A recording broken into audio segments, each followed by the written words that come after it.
Assalamualaikum warahmatullahi wabarakatuh. Jumpa lagi bersama saya Omen di Bali, Semarang. Kali ini saya sudah kedatangan seorang narasumber dan beliau ini seorang konten kreator. Seperti apa beliau ini, dan sebelum saya berkenalan dengan beliau, jangan lupa di subscribe, like, komen, dan share.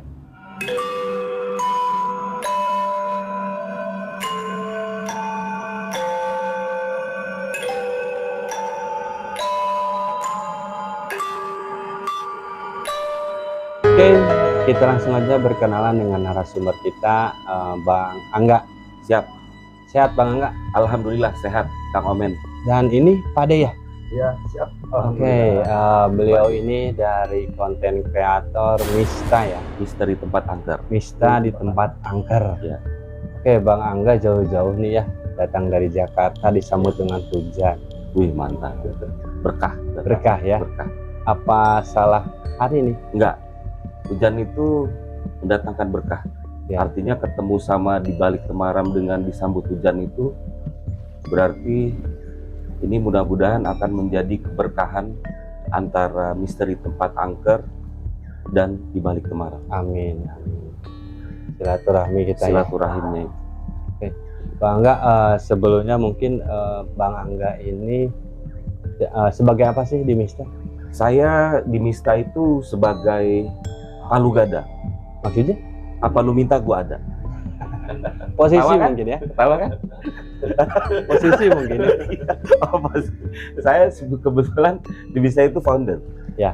Jadi pendirinya Mista, terus saya host juga, saya editor juga. Dulu saya kameramen juga. Terus dulu saya juga menjadi, kalau kata orang mah, yang bisa juga. Cuman saya mah nggak bilang saya bisa gitu. Kata orang mau bilang gitu. Jadi diborong semuanya ya? Diborong semua. Kalau yang lain kebagian apa? Bagian ngikutin saya aja. Ikutin aja. Ngikutin dan nemenin. Kalau pada ini? Pada ini dia biasanya bagian yang menetralisirkan. Menetralisirkan. Jadi Dia- pagar alam ya? Pagar alam, betul. Kenapa Pak De? Biasa aja juga. Biasa aja. Paling kameramen juga. Kameramen juga. Oh, beliau juga multi. Multi Iya. juga.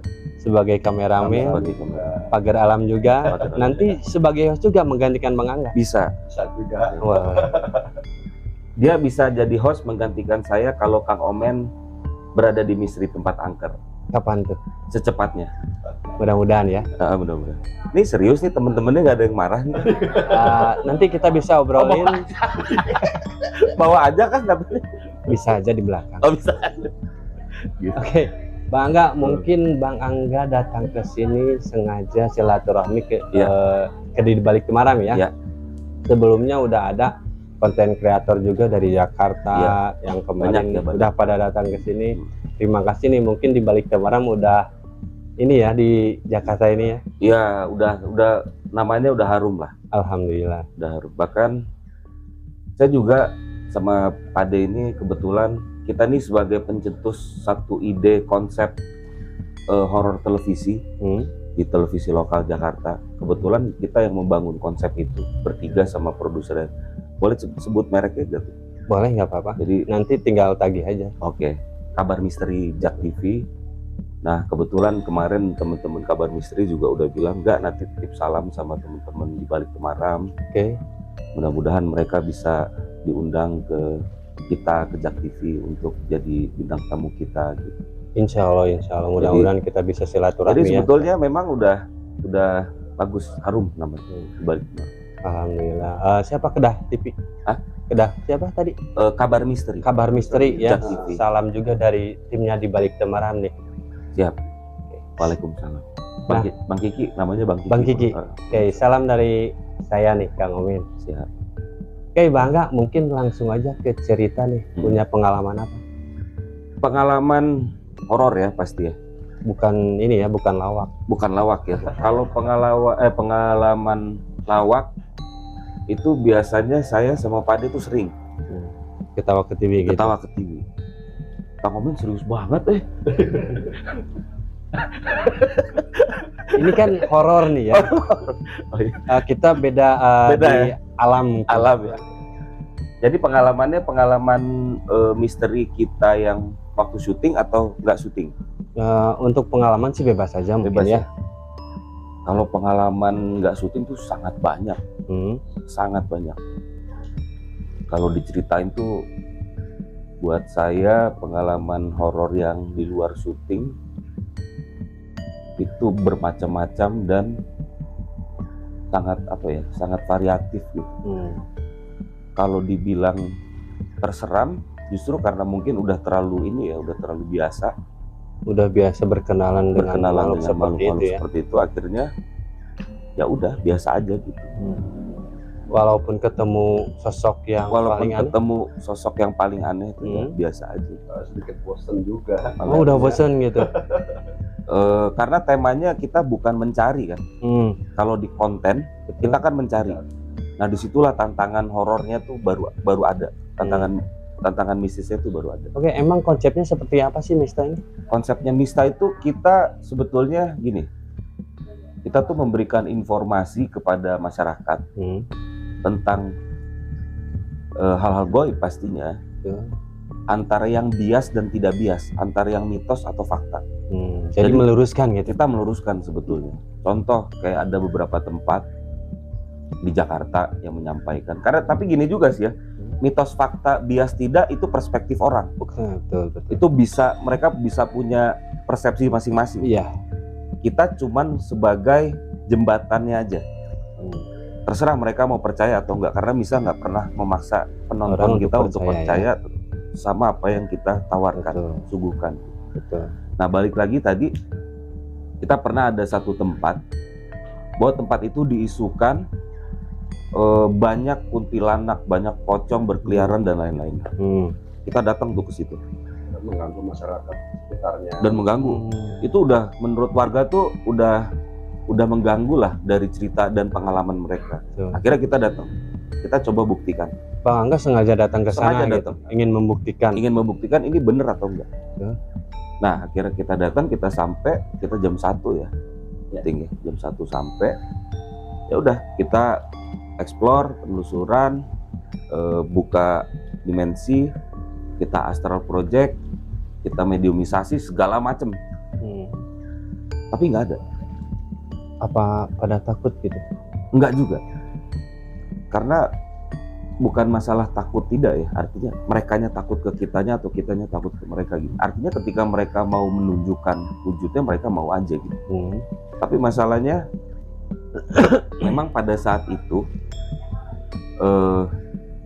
energinya tuh tidak sampai ke titik yang warga itu bicarakan. Jadi memang nggak ada. Jadi bisa dibilang mitos saja. Mitos, jatuhnya mitos. Dan kita buru-buru kasih tahu. Saya bahkan bikin bikin kayak semacam sayembara. Saya kasih 10 juta. Kalau saya jamin kalian yang ada di sini nggak bakal diganggu, sendirian aja di tempat ini. Saya sayembara kayak gitu. Dan nyatanya nggak ada. Tapi ada yang mau. Ada yang mau, tapi nggak ada. Nah, terpaksa videonya harus di take down karena itu menjadi kontroversi dari warga sekitar. Jadi rupanya ada sesuatu lah, ada tujuan. Ada orang-orang yang memanfaatkan situasi tersebut supaya, jadi gini, inti ceritanya area itu sebenarnya pengen dijual lah itu. Akhirnya dibuat isu seperti itu, ditakut-takuti masyarakat. Tapi warga sendiri tidak pernah melihat sesuatu di sana juga. Mereka bilang katanya ada yang pernah ngelihat, tapi ternyata setelah saya telusurin, orang itu ternyata bukan asli warga situ, dia ngontrak di situ. Jadi pertama kali yang menyebarkan isu itu ternyata pendatang. Kalau dari penduduk sendiri belum pernah yang pernah mereka lihat. kemakan isu. Makanya saya bilang mitos atau faktanya itu yang harus kita sampaikan. Kayak kita selalu kalau kita kolaps nih, sahabat kolaps kita selalu kita bilang, kita ajak mereka merasakan. Kita ajak mereka merasakan, bukan melihat tapi ya, kita merasakan ambience-nya. Ya. Karena terkadang kayak gini nih, di tempat ini nih jujur nuansanya sangat tenang, netral. Kita mau adain juga nggak bakal ada. Ya. Karena suasananya netral. Nah kalau di tempat-tempat angker itu kan udah suasananya nggak ada lampu, sunyi, gelap, lembab. Itu paling gampang tuh buat mengajak mereka supaya merasakan, kita bisa merasakan mereka. Auranya beda ya. Auranya beda. Nah, saya selalu bilang, kalau kamu merasakan, kamu bilang rasakan. Kalau kamu nggak merasakan, kamu jangan bilang kamu merasakan. Ya? Karena saya paling nggak suka. Itu konsep awalnya Mista. Kita nggak pernah mau keluar dari benang merah itu. Berarti real ya, yang Mista ini ya. Kita jalani. Kalau kerasa emang kerasa. Kalau enggak juga enggak gitu. Juga. Karena taruhan kita bukan di diri kita. Kita ajak orang yang collab supaya memang mereka yang merasakan. Tuh. Kalaupun enggak ya udah. Berarti asumsinya bahwa tempat itu ya biasa aja. Iya. Apa yang harus ditakutin? Jadi benar-benar dibuktikan. Benar-benar. Berarti benar-benar di Mista itu nggak ada, kalau di channel-channel lain kan ada yang soal settingan, gimmick-gimmick seperti itu. Saya boleh komentar nggak ya soal settingan? Oke. Soal settingan buat kami, Mista melihat teman-teman kreator melakukan itu sebenarnya nggak ada masalah. Ya. Karena balik lagi, kita kan berada sekarang di entertainment. Ya. Kita ada di depan layar, ini masuknya udah ranah entertainment. Betul. Jadi tinggal tergantung kemasan dari masing-masing kreator, gimana menyuguhkannya kepada penontonnya masing-masing. Konsep awal mungkin. Konsep awalnya, dan buat kami juga nggak ada masalah. Betul. Ya maksudnya kalau untuk Mista konsepnya nggak seperti itu. Nggak seperti itu. Bener-bener real yang ada di lapangan gitu. Yang ada di lapangan. Bahkan kita sempat sampai dulu pernah collab juga ya sama salah satu kreator yang full settingan, dan kami tahu kami diajak untuk settingan. Gimana tuh pendapatnya? Kami ikutin flow-nya dia sampai akhirnya dia yang merasakan sendiri. Dia pernah gini, dia main api di balik tembok. Ya. Ketika dia main itu udah settingan. Tanpa dia sadarin, waktu dia balik badan ternyata dia disambar api. Yang asli. Yang asli. Jadi coba main-main ya. Dia coba main. Jadi artinya ya itu nggak masalah. Dia mau settingan, kita ngikutin aja. Itu sah-sah aja ya. Sah-sah aja, nggak masalah. Kita kan di dunia entertainment, kita menyuguhkan ya entertainment. Kita menghibur masyarakat. Apapun jenisnya kan. Betul. Mau horor, mau komedi, mau apa gitu. Oke. Kalau untuk Bang sendiri? Ya kalau saya kan cuma hanya bersifatnya kan cuma hanya kameramen ya. Tapi kalau misalnya kameramen ini suka kadang-kadang sudah ada sekilas gitu kan. Kita dalam pandangan sendiri di kamera itu kadang-kadang suka terlibat gitu kan. Tapi pernah itu saat kameramen juga itu kadang-kadang suka mendapat dari dimensi dia itu kadang-kadang suara gitu. Tapi enggak terlalu ini banget sih gitu maksudnya kan. Tapi kalau dari segi hostnya juga tuh, oh ini ada gini kita tahu sebetulnya gimana dia tahu. Cuman kalau untuk kita untuk datangin atau gimana-gimananya gitu kan, sebenarnya bukannya kita menantang gitu, karena kita menantang. Tapi kan yang sudah ada ya di situ ya kita cuma tahu aja. Betul. Gitu. Tapi pernah nggak saat Pade nih konsentrasi dalam kamera ya, pernah ada yang ngeganggu nggak ke Pade sendiri sampai tidak konsen gitu? Suka. Seperti apa Pade? Bisa diceritain nih? Kadang-kadang kalau kita misalnya lagi fokus di host sama co-hostnya juga gitu kan fokus. Tapi kadang-kadang kalau misalnya saya sendiri close gitu kan, yang di belakang nyamber langsung tanpa disadari nyamber. Betul.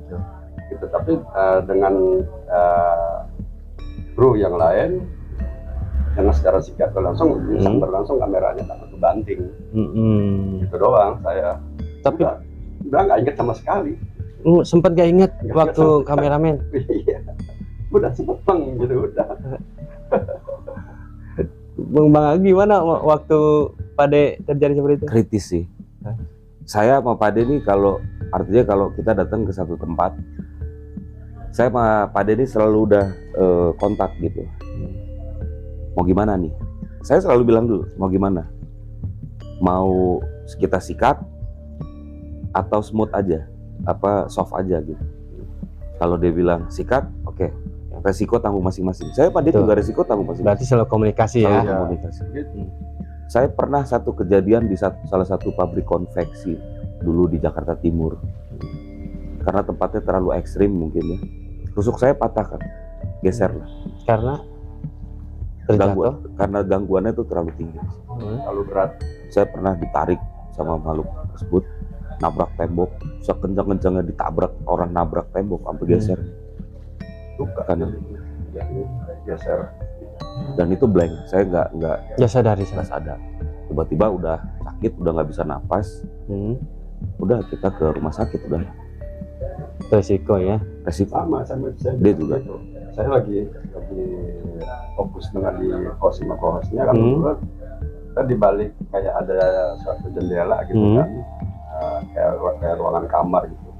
Tapi sudah mepet di kamar, jadi kan saya bawa tas lempang, tuh kan. Tas lempang saya ditarik. Padahal nggak ada siapa-siapa di belakang. Kosong. Kalau kru semuanya adanya di belakang kamera kan, tapi kan saya udah mepet di tembok, jadi nggak ada orang sama sekali. Gitu. Tapi tiba-tiba dengan secara refleks langsung tarik, banting. Kalau untuk kru yang lain gimana nih? Ada yang pernah terganggu nggak? Sering. Sampai tidak sadarkan diri. Oh sering. Dulu ada, kita punya ex kita itu sampai bahkan teman kolaps kita sampai pingsan, sampai knock. Karena gini, saya kadang bingung gini, kita nyari apa sih di sini? Otomatis kita cari pembuktian kan, nyari pembuktian keberadaan mereka itu ada atau enggak. Udah pasti konten horor nyarinya pembuktian. Betul. Nah, dengan ibarat kata sedikit kemampuan yang kita punya, kita coba lakukan untuk memanggil mereka supaya mereka hadir dan mereka membuktikan bahwa mereka ada. Satu kejadian waktu itu poltergeist, yang selama ini orang selalu bilang poltergeist, akhirnya kita dapat poltergeist. Itu di rumah jenderal daerah Kalibata, yang kasus penembakan. Jadi waktu itu anak-anak, kami dulu ada channel namanya Merinding, jadi salah satu host kami saat itu. Ketika lagi kumpul, pintu kamar mandi itu kebuka sendiri. Kebukanya itu bener-bener klak. Itu keadaan tertutup. Gak ada satupun orang di sana. Gak ada. Dan itu kabur. Semua. Termasuk Bang enggak? Justru saya sama istri kita malah samperin. Kita samperin. Karena kita udah tahu. Bahkan sebelum terjadi saya udah bilang buka sebelum buka. Akhirnya terbuka bener. Setelah dibuka ditutup lagi sama itu jin. Kabur lagi. Itu yang pertama. Terus kedua, kita di hotel, salah satu hotel terbengkalai lah, dulu bekas diskotik terkenal di Jakarta. Begitu juga, kita undang, kita dijatuhin plafon dari bukan gipsum, semen itu. Oh, semen. Coran. Dijatuhin. Wah, untung nggak ada yang mati. Kita panggil, karena gini, kita butuh bukti soalnya kehadiran mereka ada apa enggaknya ya? Enggak. Jangan cuma artinya gini, ketika kita saya bilang bisa melihat, saya bisa merasakan, tapi orang lain yang melihat kan nggak merasakan. Belum tentu. Betul. Jadi kita gimana caranya nih supaya orang-orang ini ikut merasakan gitu. Tegangnya, atmosfernya, kehadiran mereka gitu. Dan mereka merasakan. Itu memang tujuan kita ya. Itu kan memang tujuan kita. Betul. Kita bikin konten horor justru pengen tahu ini ada apa enggak. Kita pengen pembuktian bahwa apa yang dibilang selama ini makhluk-makhluk tersebut itu bisa memunculkan dirinya, memunculkan sosoknya itu benar bisa atau enggak. Kita kan memang menunggu itu kan. Nah, ya kita lakukan. Terus banyak lah, artinya Kang Omen terus di Kemang juga ya. Di Kemang setelah terjadi poltergeist, gedebak-gedebuk, beberapa kolaborator kami pingsan semua. 2 orang pingsan gak tanggung. Langsung ya. Langsung ambruk, gubrak dua-dua. Sama yang di Bekasi itu yang parah. Bekasi. Jadi udah banyak sih, korbannya juga udah banyak. Kalau untuk Mista sendiri nih, misalkan akan datang ke suatu tempat, ya, itu sebelumnya ngecek dulu nggak? Kita nggak pernah ngecek. Nggak pernah ngecek, seadanya aja. Kita datang seadanya. Apapun yang ada di sana. Apapun yang ada di sana. Kayak gini rekomendasi. Hari ini Mista senang banget dibantu sama di Balik Temaram untuk syuting di Kampung Gajah ya. Betul. Saya belum pernah datang. Kami belum pernah datang. Sebelumnya belum lihat. Kita belum pernah datang. Kita belum pernah ngelihat. Bahkan kondisi sekarang kami juga nggak tahu. Kita nggak pernah survei. Datang dari Jakarta sampai Bandung, langsung ke base campnya di Balik Temaram. Udah, kita menanti aja nih sekarang. Tapi misalkan nih, Bang Angga, ketika datang ke tempat tersebut ya, ternyata di tempat tersebut tidak ada satupun makhluk-makhluk seperti itu. Apakah yang dilakukan Bang Angga Tetap syuting. untuk memanggil, memancing? Kita gitu? tetap memancing dan kita tetap syuting dan kita tetap memberikan informasi bahwa apa yang terjadi di sini tidak seperti yang dibayangkan oleh warga sekitar. Kalau di Bang Angga sendiri ada mediumisasinya? Kita ada mediumisasi. Seperti apa mediumisasinya? Apa langsung Mediumisasi dipanggil? kita nggak bisa konsep untuk dipanggil gitu. Kadang dan kita nggak memilih. Kita open banget untuk siapapun sosok yang mau masuk ke dalam tubuh saya, tubuh Pade. Jadi artinya feel free lah, silahkan kalian mau masuk enggak ya udah.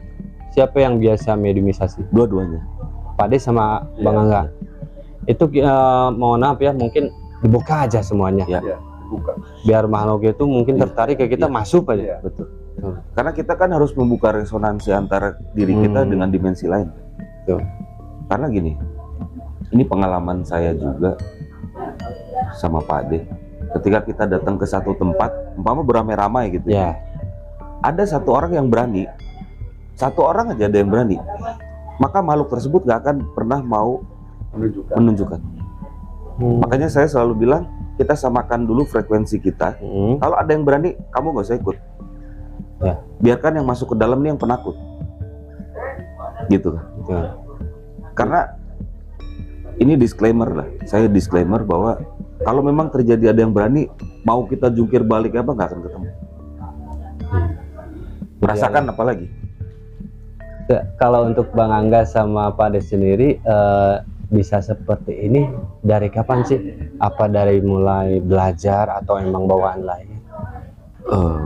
Kalau saya pribadi, saya nggak tahu ya. Pokoknya saya seingat saya tuh dulu waktu saya kelas 3 SD, kelas 3 atau kelas 4 SD. Pertama kali sosok yang saya lihat itu persis di depan rumah itu adalah pocong. Tapi pocongnya bukan kayak yang seperti di film-film, bukan seperti itu. Tapi dia nggak ada wujudnya, nggak ada mukanya, rata gitu. Terus dan dia pakai kafan tapi bersih. Cuman semuanya rapi tertutup. Bahkan saat itu saya kejang-kejang teriak-teriak pertama kali. Dan setelah itu berunut terus sampai akhirnya terbiasa udah. Dari pas pertama kaget juga? Kaget banget. Kaget. Saya itu pertama kali ngelihat si pocong itu, saya demam. Demam itu saya 4 hari 4 malam. Bahkan hampir 5 hari itu saya demam. Sembuhnya sembuh sendiri. Itu untuk lihat aja? Itu baru lihat. Kalau untuk komunikasi? Kalau komunikasi, waktu itu saya kelas 1 SMP, zaman baru-baru nakal lah ceritanya. ABG ya? ABG, nakal-nakal tuh. Pertama kali minum, ya ngerasain lah. Ya betul. Pernah nakal lah ya? Nakal. Ini ya. Itu antara saya ilusi atau saya melihat nyata. Waktu itu saya lagi sama teman-teman, tiba-tiba ada satu teman lagi, orang luar tapi saya nggak kenal, cuman dia ada di tongkrongan itu, tapi saya komunikasi sama dia. Entah itu orang atau entah itu apa gitu ya. Antara saya halusinasi atau itu nyata gitu. Saya nggak bisa bayangin. Waktu itu saya berpikirnya mungkin karena dipengaruh hal itulah. Gitu. Tapi saya komunikasi, bahkan teman saya bilang, lu gila lu, dibilang, lu ngobrol sama siapa itu? Oh, ada orang? Ada, itu kita satu tongkrongan. Tapi yang lain nggak lihat yang lain itu? Enggak, saya doang. Udah selesai, terus saya pulang, udah tepar lah itu. Besok saya ngeliat lagi dia, dan ngobrol lagi, nongkrong. Kalau boleh tahu apa sih yang diobrolin waktu itu? Sebatas obrolan ABG saat itu, hanya sebatas, lu lu bisa gak ngobrolin cewek lah satu. Tidak ada pembahasan apa gitu, minta tolong atau seperti apa. Iya, ngobrolin cewek. Ngobrol aja biasa. Ngobrol biasa, tapi orang-orang lain tidak lihat sosok itu. Enggak. Bahkan waktu kita lagi ngobrol, orang lain tuh mikir saya gila ini gitu ya? Gila. Karena ngobrol itu nyambung. Jadi itu pertama kali. Ya emang kayak orang gila sih Bang kalau seperti itu. Kayak orang gila. Dan jangan sedih Kang Omen. Ketika kita bermain dunia seperti ini, memang akan pasti dianggap orang gila. Betul. Apalagi orang yang tidak percaya hal Apalagi itu. dengan orang yang tidak percaya, pasti kita udah dibilang lu gila. Pernah nggak Bang Angga ada orang yang seperti itu, ya intinya mereka tidak percaya dengan hal gaib. Ya. Bang Angga ingin membuktikan kepada mereka. Enggak. Saya nggak pernah mau mengambil resiko itu. Karena buat apa kita melakukan satu buah pembuktian kepada orang yang memang tidak percaya sama diri kita. Karena mungkin untuk hal gaib tidak bisa dibuktikan juga. Karena hal gaib tidak bisa dibuktikan. Apapun caranya. Jadi mereka harus merasakan sendiri. Betul. Yang kita bisa buktikan adalah hanya sebatas pengalaman.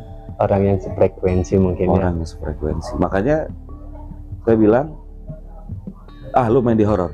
Oh iya, udah siap gila lo ya? Udah, lo juga Bang? Iya. Udah, kita sama-sama gila ya? Udah.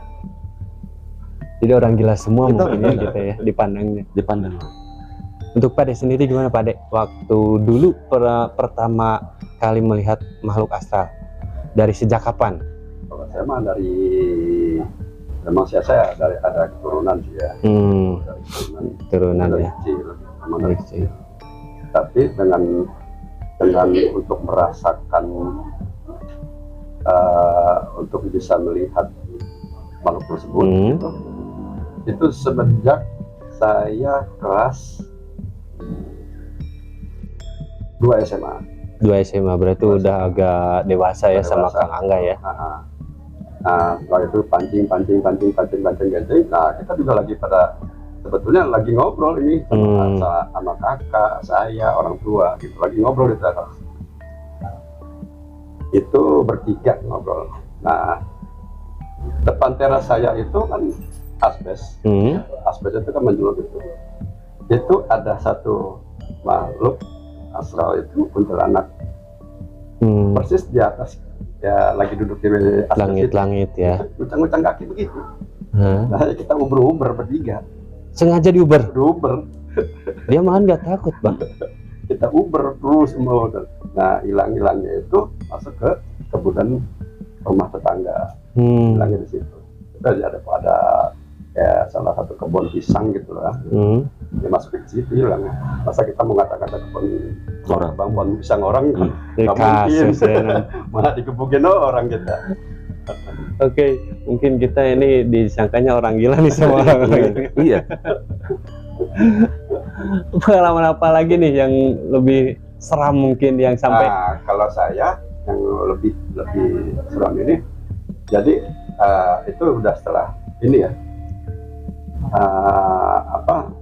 Jadi saya ngikut salah satu ada kayak bos gitu. Ikut. Itu saya kerja, itu saya pulang itu persis malam Jumat jam setengah 12 malam, jam 12 malam persis.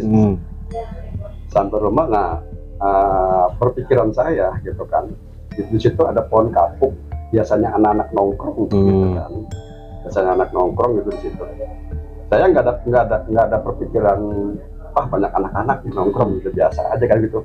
Nah, setelah saya lewatin kira-kira ada 50 meter gitu kan. Tapi dalam jarak 100 meter ini sudah kelihatan orang tersebut, ini makhluk ini. Jenis apa tuh kalau boleh tahu? Kuntilanak juga. Kayaknya pada Tapi berpikirannya gini saya. Pas saya lihat jam, masih ada perempuan jam 1 ini kok keluyuran. Logikanya. Tapi, ya logikanya. Tapi pakai dasar putih. Saya nggak berpikiran itu makhluk itu kuntilanak atau gimana. Dekat, gitu kan. Pokoknya nggak ada perpikiran itu makhluk setan lah, bagaimana enggak gitu kan. Setelah dekat jarak ada dari sini ke kamera lah 1 meteran gitu. Kan. saya ngeliat, cuman dia menutupkan mukanya dengan rambut dan terurai ya, terurai gitu. Dan saya tidak berpikiran itu di atas di bawahnya dia itu solokan, tapi agak besar, bedinya di situ. Itu saya nggak berpikiran itu. Berarti mengambang dong? Ngambang aja. Itu yang saya jelas benar-benar melihat. Nah, udah begitu, biarinlah, saya jalan kan. Sebetulnya saya jalan, jarak-jarak antara 20 meter, punya perpikiran, harus saya jalan cepet. Baru ngeh gitu ya? Baru ngeh saya. Tapi malah kita sama jalan, hilang jadi ada salah satu pagar orang, tapi seng, hilangnya di seng itu. Tembus ya? Tembus. Nah itu saya benar-benar ngelihat persis itu. Langsung. Kalau untuk Bang Angga nih, pernah pengalaman yang paling serem? Pengalaman paling serem, pengalaman paling serem itu saya pertama kali itu dikerjain sama makhluk itu. Saat konten bukan? Enggak, justru bukan saat konten. Jadi saya lagi pulang kampung ceritanya, datang ke makam kakek di situ. Itu rute setiap saya pulang pasti saya lewat situ. Jadi artinya saya pulang kampung itu pasti tahu lah, nggak mungkin lupa itu jalan. Betul. Tiba-tiba di hari itu saya lewat ke jalan yang sama biasa saya lewatin, saya papasan sama orang, sama wujud. Saya pikir orang, petani, ternyata itu wujud. Dan itu saya dikejar-kejar sama dia, sampai saya kejebur masuk ke sawah. Dan itu kejadiannya bukan malam, siang. Ada juga ya? Ada. Padahal di siang bolong. Tapi itu jelas orang itu, enggak jelas. Maksudnya jadi, gaib gitu. Gaib. Wujudnya ada. Tapi visual secara saya pastikan bahwa ini orang atau itu nggak bisa. Tapi saya melihat ada wujud di situ. Ketika dia mulai untuk beraksi nih ceritanya. Dia ngambil kayak ada batang bambu lah gitu. Saya nggak tahu itu gaib juga atau enggak gitu. Nah di saat itu saya lari, karena saya percaya kalau dia sampai udah megang sesuatu, ini tandanya dia mau nyelakain saya nih. Menyerang ya? Mau nyerang. Lebih baik saya ngelari. So, lari kejebur sawah, tahu? Baru ngeh itu. Terus diteriakin sama warga gitu. Naon gitu kan. Ya jurik, Pak, jurik gitu kan. Jurik di mana? Tadi makom gitu. Terus rame udah satu kampung gempar gitu. Ternyata di Lala ada satu kayak orang bilangnya kayak yang paling senior lah di situ. Kuncen mungkin. Kuncennya bilang, oh itu udah biasa, tapi kejadian seperti ini biasanya 10 tahun sekali. Jadi saya rupanya pas datang ke situ 10 tahun. Pas 10 tahun kejadian dari 10 tahun yang lalu. Apa maksudnya itu? Jadi memang ada semacam pembersihan area gitu, kayak semacam pembersihan area, kita nggak boleh masuk dulu ke situ. Itu menurut kuncennya. Tapi itu di daerah sendiri apa di daerah orang lain? Daerah sendiri, itu di kampung saya sendiri. Kenapa Bang Angga sendiri tidak tahu gitu? Yang saya bilang kadang karena udah terbiasa, Kang. Kita udah nggak bisa lagi membedakan ini mana yang nyata, mana yang goib. Jadi susah ya untuk membedain. Susah bedain ya gitu. Karena seringnya. Karena udah terlalu sering. Istri saya lebih parah. Istri saya 3 kali terjadi hal poltergeist. Pertama waktu nenek saya meninggal, itu di kampung juga. Istri saya bilang, ya tunggu sebentar lagi, dari dalam lemari bonekanya bakal loncat. Saya bilang, jangan sebentar lagi, kita sama-sama hitung dari sekarang. 5, 4, 3, 2, 1 loncat. Terjadi. Itu lagi pengajian. Itu bisa bilang seperti itu apa lihat sesuatu? Kita lihat berdua. Istri lihat, saya lihat. Ada sesuatu yang menjatuhkan. Ada sesuatu yang menjatuhkan. Wujudnya fisiknya, wujud fisiknya seperti nenek saya almarhum. Dengan tujuan apa, Bang? Pengen ngasih tahu kalau dia masih ada di sini. Hadir gitu ya. Makasih udah pengen diakuin gitu. Makasih udah di ngajiin gitulah. Tapi kalau untuk orang-orang yang di sekitar tidak tahu itu jatuh sendiri mungkin. Iya. Tapi takut akhirnya karena itu jatuhnya dari posisi lemari tertutup. Oh. Dia keluar dari dalam lemari, loncat sampai lemarinya kebuka. Lemari etalase boneka kan. Betul. Gitu. Keluar. Itu yang didorong ya. Iya.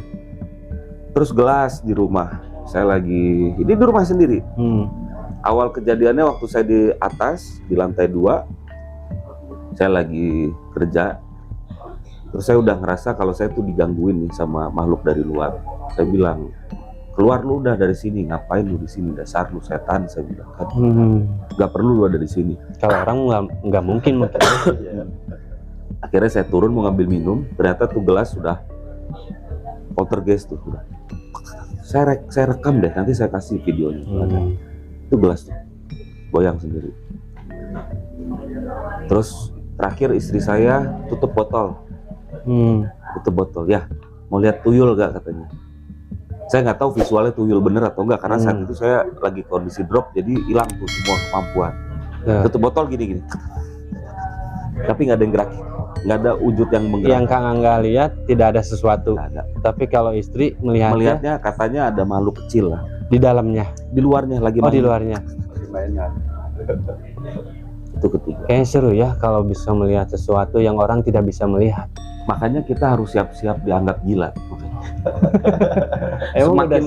Semakin kita siap berarti semakin seru, Kang Omen. Betul. Berarti kita kan nggak sama orang karena kita biasanya sama dengan orang yang biasa. Iya. Tapi balik lagi artinya gini, kalau saya percaya bahwa satu buah kemampuan yang dikasih oleh Tuhan semesta pencipta Allah Subhanahu wa taala pasti ada maksud dan tujuan. Saya percaya. Satu kelebihan itu yang dikasih ke manusia itu pasti ada maksud dan tujuan. Tidak semua orang itu bisa. Karena tidak semua orang. Nah, buat saya ketika mendapatkan itu, yang saya lakukan tidak memanfaatkan orang lain justru. Contoh, ketika ada orang yang minta tolong untuk umpama dibantuin ini masalah ini, ya udah kita bantu. Intinya minta bantu ke Kang Angga. Kita bantu aja. Tapi tidak dikomersilkan. Kita nggak pernah komersil. Bahkan untuk masalah gini mungkin yang tahu hanya orang-orang terdekat gitu. Karena memang kita nggak pernah mau seperti itu. Buat saya ketika kita sudah melakukan itu, hilanglah semua kemampuannya. Karena kita udah melanggar yang Allah kasih ke kita. Ini kan kelebihan lu, ini gua kasih, lu gunain, lu manfaatin untuk membantu orang. Bukan untuk kesombongan, bukan untuk memanfaatkan orang lain. Tapi di luar sana kan banyak juga yang memanfaatkan ya, seperti komersial. Bebas aja. Setiap orang punya persepsi, punya jalannya sendiri. Tapi saya khususnya jalannya seperti itu. Saya memutuskan untuk seperti itu. Betul. Saya nggak pernah mau. Oke, kembali lagi ke perchannel-an nih. Saat konten Mista ini pernah nggak dari tim sendiri mengeksplor suatu tempat sampai kenok? Alhamdulillah udah pernah. Seperti apa nih kenoknya? Saya pengen tahu nih. Saya muntah darah. Yang tadi saya bilang rusuk saya sampai patah. Nggak patah sih, geser ya, retak gitu. Retak sih. Geser sebelah sini. Terus saya muntah darah banyak. Terus luka-luka. Banyak lukanya. Ini luka yang sampai sobek-sobek, ini ada. Mana lagi ya? Udah banyak. Tapi nggak diterusin itu? Terusin tapi. Tetap diterusin. Yang bisa diterusin, yang masih sanggup saya terusin. Tapi kalau yang sampai saya bener-bener kenok, udah saya udahan. Game over tuh. Udah nyerah ya? Nyerah, udah. Saya nyerah. Udah kamu menang. Tapi besok saya balik lagi sini, saya bakar-bakarin. Gitu. Pernah seperti itu? Pernah kayak gitu. Balas dendam berarti? Balas dendam ceritanya. Tapi beda akhirnya makhluknya yang ada. Ngacir ya? Kalau Pade gimana nih? Kalau saya mah, kalau untuk kenok sih belum pernah. Belum pernah ngerasain ya? Paling kalau ya masukan apa, makhluk asal sih sering. Kadang-kadang juga maaf ya gitu. dari punya saya sendiri pun juga suka keluar. datang gitu. Jadi Dari Karhun ya. Ya, Karhunnya itu datang ngawasin. Kadang kalau dia memang dia nggak suka, dia suka masuk langsung. Kasih tahu gini. Dia suka gini. Jadi kayak tameng ya, Ya. gitu. Bahkan untung paling banyak membantu nih Karhunnya si Pak De. Lagi itu saya mau loncat dari jembatan, dibantu. Saya mau loncat dari lantai 3, dibantu. Itu ketika Bang Angga tidak sadarkan diri. Udah nggak sadar. Terus itu bener-bener udah mau loncat, udah di ujung. Tapi banyak yang udah kepegang baju sobek, kaki kepegang gitu, badan. Berarti yang sering ketika di tim ada yang kerasukan, yang nanganin Pak De. Semuanya Pak De gitu. Kalau pada yang kemasukan, kadang saya. Oh, saling gitu ya. Tapi kalau jadi gini, kita punya cara sendiri untuk menangani ya. Bahkan cara sendiri untuk memegangnya. Udah tahu ininya, Udah mungkin tahu ya ya. kuncinya ya. Karena saya bilang kadang kayak saya juga sampaikan ke teman-teman yang collab, kalau saya masuk nanti pegangnya tolong begini ya. Karena apa? Waktu saya masuk, kalau kalian yang kasar, sayanya emang nggak kerasa. Makhluknya ya. Tapi ketika sayanya udah sadar, badan saya hancur. Saya pernah ditiban pakai dengkul itu dari leher, punggung, pantat, kayak orang dipiting. Yang megang saya 7 orang begitu. Udahannya udah assalamualaikum. Assalamualaikum ya, 3 hari tuh. Kaki kesleo, tangan biru, Pada biru udah semua. Saya mau nanya lagi nih, menurut Bang Angga sama Pak De ini, katanya saya pernah dengar nih ya, kalau orang yang kerasukan jangan dipegang rame-rame. Iya. Emang benar? Betul. Kenapa tuh? Sekarang kalau misalnya orang itu kerasukan itu, kita tinggal ikutin alurnya dia, tapi jangan kita paksa. Kalau kita paksa, Dia berontak. Maksudnya apa yang dia mau gitu, Yang kita dia mau. tuturin. tapi kita awasi. Ah, Kita awasin jangan sampai yang kita nggak tahu ya, namanya makhluk asal itu bisa untuk mencelakakan kita dari betul, sendiri. betul. Kalau kita untuk tujuannya untuk mencelakakan kita sendiri, kita tahan. Tapi jangan langsung kayak dipiting atau gimana. Iya, itu kan yang kasihan yang ininya yang kerasukannya ya. Kayak kalau masuk, dia mau lari, kita pegang aja, ikutin jalan. Dihalangin ya. Jadi diturutinnya bukan ini ya kan, kayak si makhluknya minta kopi, nah itu kita nggak pernah. Iya, ngerti. Minta dupa kita nggak pernah kasih, minta rokok nggak pernah kasih. Tapi lebih ke turutin aja badannya gitu. Tapi ketika dia memang udah mau mulai ekstrim, nah barulah di situ mulai kitanya juga mulai agak kuat. Tapi kuat itu tetap ada aturan, jangan dipiting. Itu yang saya bilang kan, 7 orang saya dipiting. Bahkan setelah saya lihat tayangan saya sendiri, saya bilang gila ya, dapat gua sampai kayak gini gitu. Pas lihat videonya ya, pantesan badan gua hancur. Soalnya saya pernah lihat gitu dari kreator-kreator yang lain ya, setiap kerasukan itu sampai bertiga, berempat dipegangin ya. Kayak Bang Angga itu sampai dipiting itu. Yang saya tahu makhluk seperti itu jangan inilah, karena mungkin aura kita kan nambah panas ya. Nambah panas. Jadi berontak. Betul banget. Saya setuju. Jadi semakin si yang megang nih emosi kan, pasti ke bawah emosi. Iya, kan? betul. Apalagi nggak keluar. Atau yang udah keluar masuk lagi, keluar masuk lagi. Emosi itu memancing si makhluk yang ada di dalam tubuh itu malah semakin beringas. Iya. Bukannya semakin kendor gitu, terus semakin beringas kan. Betul. Kalau itu kita udah ngalamin sering tinggi. Sering ya begitu kita. Makanya kita kalau tahu memang ya, kita sendiri tahu sebetulnya. Tapi kalau orang yang nggak tahu ya itu udah resikonya kita. Saya dikejar dia, tiba-tiba saya udah di atas genteng, di atas pohon. Nah, takutnya seperti itu mungkin. Bisa naik nggak bisa turun tapi. Apalagi yang pinggir-pinggirnya jurang seperti itu kan gitu ya. Makanya yang kita jangan selalu kalau misalnya ada orang kerasukan nanti yang kita awasin itu sebetulnya yang kita takutkan. Lebih baik mungkin dihalangin ya. Dihalangin. Kadang tapi bagi kadang orang yang ngerti ya, kan, yang sudah paham, oh ini nanti tiba-tiba mau begini kita kan nggak tahu kan, Iya, betul, dengan secara spontan. Nah, ya itulah yang kita awasin. meskipun kalau ketemu yang nggak tahu juga kita biarin aja sih, nggak apa-apa gitu. Artinya ya udah, mungkin karena nggak tahu. Saya pernah juga kejadian seperti itu. Ada orang lain yang mungkin pengen lihat ya kita di sana seperti apa pas kerasukan dari tim kita, ya mungkin itu mediumisasi yang kita inginkan. Karena kan kalau di konten kreator orang tuh nunggu itunya. Betul. Kalau tidak itunya garing. Itu yang kita goreng. Betul. Nah, ada salah satu penonton yang ikut masuk di ini gitu ya, dipegangin atau seperti apa gitu. Saya bilang jangan digituin gitu, biarin aja semaunya dia gitu. Tapi akhirnya itu dia ngerti gitu.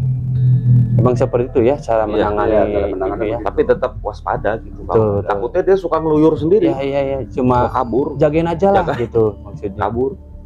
Ya, paling kita kalau misalnya yang benar-benar khawatir, paling kita tarik. Iya betul. Karena kalau biasanya dari tim kita nih ada nih, dari tim kita khusus suka kerasukannya pocong tuh. Dia tiba-tiba lagi jalan cuk gitu. Nah ini sama nih dia. Seperti itu. Iya. Kalau dia masuk pocong saya paling kesal sebenarnya. Rese. Malah saya kerjain. Sampai dia udah aduh sakit katanya sakit. Udah. Kalau seperti pocong kan tidak bisa komunikasi ya. Bahkan wujud-wujud selain pocong pun ketika masuk mereka juga kadang cuma maunya diam aja. Iya tinggi. Banyak kan kayak kuntilanak di pojokan ya diamnya ya. Mereka banyak. Saya pernah masukkan, kalau saya lihat sendiri di tayangan, anak kecil maunya main aja. Ngomong nggak mau, tapi ngajakin main begitu. Ini diajak main galasin. Nah, namanya kalau misalnya masukkan kita kerasukan yang siluman ular, nah itu repot lagi. Ya, sama kayak seperti siluman itu ya. Ngomong. Itu dia biasanya sering masuk siluman. Ya pokoknya bagian-bagian siluman Pade ya, pakarnya ya. Nggak tahu kenapa dia senang banget sama siluman. Ada histori tersendiri mungkin. Ada salah satu jadi yang kita collab sama orang itu kan, yang minta ayah itu dibilang, lah saya nggak bawa apa-apaan kok, mereka nggak ada di tempat pangeran, nggak bawa apa-apaan kok gitu, minta apaan, minta aja sendiri sono itu ya. Kayak seru banget sih pengalamannya. Jadi benar ya, kalau ketika ada yang mediumisasi emang jangan dikerubutin gitu. Mungkin orang-orang yang belum paham kan takut gitu, berontak, justru malah lebih berontak. Tapi kalau saya biarin, karena di situ ya gorengannya di situ kan. Gorengannya makin crispy jadinya. Kalau belum apa-apa udah makin kriuk ya. Kalau belum apa-apa udah di itu ya. Cuma saya selalu titip pesan tolong dijaganya supaya kalau udah tahu saya bakal gimana nih, kadang jin-jin yang masuk itu suka rese gitu. Makhluk-makhluk itu suka rese. Resenya tuh kadang suka ngebawa kita itu yang tadi saya bilang, kadang ngajak kita untuk ikut ke alamnya mereka dengan cara bunuh diri kan. Iya. Kita disuruh loncat gitu kan. Dan itu yang lebih bahaya seperti itu sih. Dan itu buat saya ya apa ya? Ya pengalaman gitu. Makanya yang saya bilang, tapi kan pengalaman seperti ini kita hanya bisa berbaginya pada saudara-saudara kita yang sefrekuensi. Itu masalahnya. Saya pengen banget kebagi ini ke orang yang memang tidak tahu, tidak percaya dengan itu, tapi kan susah gitu. Nanti disangkanya gila lagi kalau orang dia orang gila nih ngomongin. Gila udah. Oke, satu lagi pertanyaan. Setiap konten nih, setiap konten setelah beres, ada nggak sampai ada yang ikut ke rumah atau gimana gitu, yang sampai bandel nih nggak mau pulang lagi sampai harus dianterin? Kalau misalnya untuk kita selalu ya kita setelah habis kita konten gitu kan, memang sedikit besar kita ada netralisir dulu gitu. Setelah habis netralisir kan kita nggak tahu ya kan namanya perjalanan atau gimana. Kadang-kadang dari lokasi ikut nih di mobil gitu gimana, suka ngikut. Tapi dia tidak ngikut sampai ke rumah. Kadang-kadang di pertengahan jalan langsung hilang. Gitu, nggak mau. Pokoknya udah perbatasan antara 50-50 lah. Tengah-tengah tuh udah langsung. Oh, nggak sampai rumah gitu, sama di perjalanan aja. Kalau kita tuh selalu begitu semua. Soalnya orang-orang yang di luaran sana katanya kalau seperti konten-konten gini suka ada yang ngikut. Ya katanya kan seperti itu bertanya ya. Nah, kalau untuk kita mungkin biasa aja ya. Biasa aja. Kalau mau ikut hayu gitu. Apalagi bermanfaat buat kita gitu kan. Setuju. Bisa membantu Bisa gitu. membantu. Kalau yang seperti ya udah buang aja gitu. Yang pionnya udah buang aja. Buang aja gitu. Kalau kuda, raja, menteri, oke ayo ikut. Betul. Berarti pernah dong seperti itu ketika explore ketika explore di suatu tempat ada benar-benar nih pionnya rajanya nih. Kita pernah pengen ikut itu. Saya pernah. Nah, itu salah satu kayak petilasan ya di daerah Garut ya. Itu namanya lokasinya Ciwanara. Ya betul. Ciwanara. Nah, kita ke situ gimana kita tergantung ya masing-masing. Tapi setelah kita perjalanan pulang, saya ini diikutin jadi kayak orang. Jadi itu benar-benar ya, saya ngelihat sendiri gitu ya, tapi dengan secara mata batin ya, bukan dengan mata polos. Iya betul. Itu orang seperti pakaian kayak kerajaan gitu ya. Dia pakai kain songket gitu. Kain songket, ada ininya, kepalanya juga itu. Terus sama pernik-pernik banyak. Nah, dia itu kayak membawa satu benda gitu. Saya pengen dikasih hadiah sama dia gitu. Pengen dikasih hadiah, emang saya nolak. Kenapa alasannya, Pak? Gak mau, itu bukan hak saya. Tapi kan udah misalnya udah diijazahkan. Tapi saya nggak mau gitu. Karena saya gimana ya? Kalau memang itu hadiah, benar-benar hadiah untuk dibuktikan buat saya terima. Tapi kalau cuma hanya diserahkan oleh-oleh doang, saya nggak mau. Gitu. Apalagi saya juga pun nggak selalu memaksa. Oh sini buat saya nggak mau kayak begitu. Pak Denny sombong sebenarnya. Sombong. Kalau saya mah saya ambil. Kalau saya juga ambil, Bang. Sombong. Benar. Gitu. Nanti kalau seperti itu bawa aja kasih ke saya. Kasih ke Kang Omen. Gitu. Ya. Kalau emang pada yang nggak mau nerima ya Bang ya. Itu ada keris segini lah gitu. Kita juga nggak tahu namanya isinya apa juga nggak ngerti. Cuman itu kayak oleh-oleh aja gitu, oleh-oleh doang. Betul. Oke, terima kasih lah. Ini udah ngobrol-ngobrol banyak nih tentang pengalamannya juga dan mungkin ada edukasinya juga ya. Boleh sekali lagi nggak? Saya penasaran soalnya. Apa tuh? Dari Pak De sama Bang Angga nih. Kalau misalkan melihat seseorang nih, misalkan kan suka ada penampingnya nih, itu pernah khodamnya, itu kelihatan nggak sama Bang Angga sama Pak De? Pernah nggak? Kalau selalu ketemu sama kreator-kreator yang lain? Pernah. Suka kelihatan juga. Suka kelihatan. Cuma kita nggak mau bongkar. Iya dong. Yang penting tahu aja gitu kan. Apalagi misalkan khodamnya itu seperti ini, nggak elok juga kan? Ya betul. Jadi buka dapurnya dia. Iya ya, kecuali dianya yang nanyain ya. Betul. Kalau yang biasanya sefrekuensi, tanpa kita kasih tahu, kita punya energi yang sama. Entah itu nanti akan ada semacam, pokoknya gini, Kang Omen pun pasti udah merasakan. Betul. Tanpa Kang Omen bilang saya punya segala macam, udah rasain nih sebenarnya. Seperti ini aja udah. Ya. Jadi energi positifnya itu akan kebangun nanti. Akan tahu sendiri. Akan tahu. Mana ya. Siap. Ya, mungkin sebelum saya tutup nih Bang Angga dan Pak De, ada pesan dan kesan nggak buat sahabat di rumah nih? Khususnya buat sahabat TT mungkin. Pak De dulu. Lu mau nyontek ya? Mau nyontek ya? Mau ngikutin pasti ntar. Ya. Ini spesial loh. Saya biasanya tidak pernah ketawa seperti ini, nggak tahu nih Bang Angga bawa aura apa di sini sampai saya juga bisa ketawa ketiwi gini gitu. Iya. Tadi juga memang udah disampaikan sama Kang Omen. Saya dari awal juga bilang kok Kang Omen serius banget. Coba saya pancing dulu deh nih dalamnya dia nih, supaya kita bisa connect. Berarti dia udah dapet nih. Jadi memang gini. Kalau saya sih mungkin gini.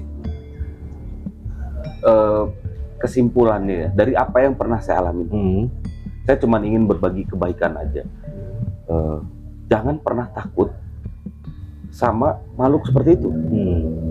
Karena munculnya ketakutan itu buah dari sebuah sugesti yang ada di kepala kita. Contoh, kenapa akhirnya kita takut sama makhluk? Karena mereka berbeda. Tapi coba saya balik. Pernah nggak ngebayangin kalau film Susana itu nggak pernah ada? Film Bayi Ajaib nggak pernah ada. Film apapun yang akhirnya memindset kita bahwa jin itu seperti itu nggak pernah ada. Takut nggak kita? Pasti nggak akan takut. Semua pola dari sugesti. Gambaran aja ya. Gambaran. Itu semua gambaran sebetulnya. Makanya saya bilang dan pasti udah jelas bahwa derajat kita lebih tinggi daripada mereka. Betul, saya setuju. Gitu kan. Jadi buat apa kita takut? Justru ketika adanya mereka, kehadiran mereka, kita harus lawan. Lawannya ya dengan cara-cara yang baik. Bukan kita menantang. Bukan ya. kita menantang. Karena kita sebagai manusia jujur lebih sempurna. Kita dari lebih makhluk. sempurna. Bahkan sama malaikat juga kita lebih sempurna. Betul. Betul nggak? Betul. Kita lebih sempurna. Makanya ya itu. Kita kadang kan orang masih suka. Dan jangan pernah selalu menyangkut pautkan bahwa kejadian-kejadian mistis itu ya mistis, bukan juga seperti itu. Contoh ya selalu gitu. Enggak selalu begitu. Contoh, memang betul. Suka ada suara pasir, suara orang jalan lah di atas. Saya selalu bilang, cek dulu ke plafonnya, ada kucing, ada tikus enggak? Selalu itu dulu yang saya, jadi logikakan dulu. Makanya kami selalu bilang, tetap kedepankan logika. Meskipun kita di dunia horor gitu, tapi saya selalu bilang, tetap kedepankan logika. Lu yang logika, gue yang gila. Udah biarin. Dan sugesti main terus. Gitu kan? Makanya saya selalu bilang, hilangkan sugesti-sugesti negatif. Afirmasikan semua hal-hal yang positif. Ketika kita berpikir bahwa itu ada, maka itu akan ada.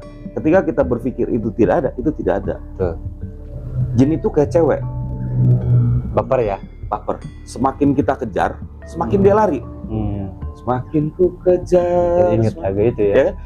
Tapi semakin kitanya menjauh, dia semakin mendekat. Makanya kalau mau tahu jin itu ada, jauhin, jangan kita yang ngejar. Cobain dah, saya mas. Jangan. Jadi mencoba untuk berani mungkin ya. Beranikan diri. Ya, beranikan diri, tapi tujuannya kalau memang untuk berani adalah untuk menghilangkan sugesti. Rasa takut intinya. Gitu. Gimana kalau Pak Dek? Nyampe. Ya, kalau saya mah nyampe. Sama. Ya bisa untuk jawab gimana jadi kita kedepankan logika aja, kita dekatkan dengan yang maha kuasa. Itu aja sih. Intinya makhluk astral itu ada ya. Ada. Kita berdampingan ada. gitu. Kita berdampingan dan mereka ada. Betul. Itu aja. Oke, terima kasih sekali lagi Bang Angga dan Pak De udah mau ngobrol-ngobrol nih di podcastnya Di Balik Temaram. Dan buat sahabat DT dan sahabat di rumah yang ingin bercerita seperti Pak De nih sama Bang Angga, boleh bisa dikirim via email kita di baliktemaram@gmail.com atau via IG kita di baliktemaram.id, dan boleh juga berkomentar di video ini. Nanti ada tim kita yang supportnya. Dan tak lupa saya ingatkan, jangan ukur nyali. Assalamualaikum warahmatullahi wabarakatuh. Waalaikumsalam warahmatullahi wabarakatuh. Ini enggak Pak?